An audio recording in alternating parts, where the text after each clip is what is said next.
পুরা লাশ প্রায় 5 তারিখে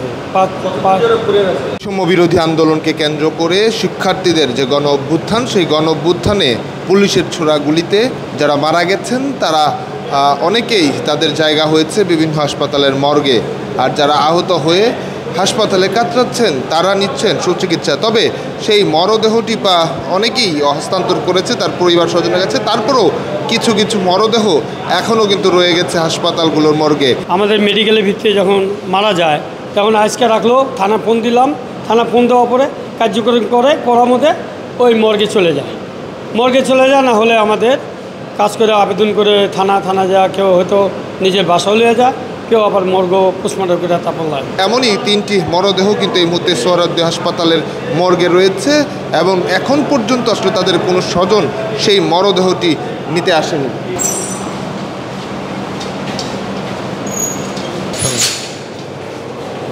মানুষ ঠিক আছে।